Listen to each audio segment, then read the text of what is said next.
Did you know that camels used to live in the Arctic tundra? Yes, camels, walking around on ice and snow. It's true. In 2013, scientists announced they'd discovered mummified leg bones on Ellesmere Island, which belonged to the ancestors of modern-day 1- and 2-humped camels. In fact, enduring the frigid tundra is how scientists think camels got their iconic hump in the first place, because what's inside helped them survive in an age when many other animals were wiped out. What's inside a camel's hump is fat, and a lot of people think it's water, but it's certainly not. It's fat, and it nourishes them when they're on long journeys. That's right, fat. Each hump can store up to 36 kilograms of it, which can sustain the camel for weeks or even months without food. And that sort of adaptation was especially important 3.5 million years ago during the middle of an ice age, when the ancestors to modern camels were hanging out in the Arctic tundra. Talking about the Ice Age, when a lot of mammals were killed during that time, and yet the camel managed to survive by developing this emergency food system, if you like, the hump. Eventually, camels migrated across the Bering Strait into regions of Asia and Africa, where the fat inside their humps helped them adapt yet again, this time to the blistering hot temperatures of deserts like the Gobi and Sahara.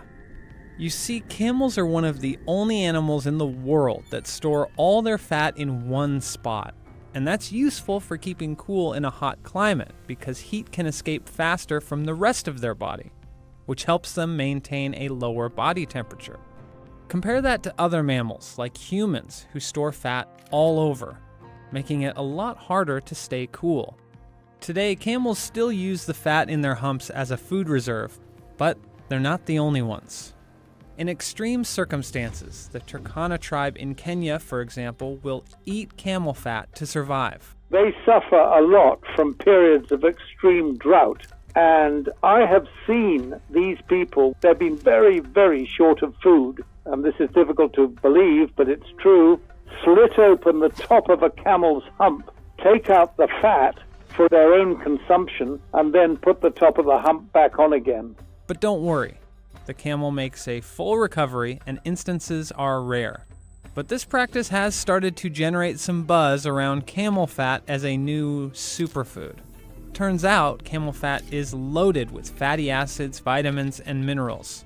Desert Farms, a company that sells camel fat, says that just 1 tablespoon contains 40% of your daily vitamin B12 needs, and 3 times the amount of oleic acid than coconut oil, a superfood staple. And since all that nutritious fat is what fills the hump out, when a camel fasts for long periods, its hump can actually go limp. The humps gradually diminish in size. If it's been in a very harsh environment, they go completely limp and flop over the side of the camel's backbone. Now, since we know that fat is what makes up the hump instead of water, that got us wondering. How do camels stay hydrated in such dry climates? Well, they have unique blood cells that run throughout their entire body, including a few in the hump itself. These blood cells are extremely elastic, perfect for holding a lot of water. Camels can drink up to 115 liters in about 10 minutes, expanding the cells up to 240% in the process. There are capillaries throughout its body, and when it has a drink, it drinks and drinks and drinks, and it swells up, and it looks as though it's pregnant. If that's not impressive enough, the wild camel of China has even been known to survive on salt water. So whether it's surviving the harsh desert heat, weeks without food and water, or even the Canadian Arctic, the camel is one of the best adapters in the animal kingdom. And that's in large part thanks to its iconic hump.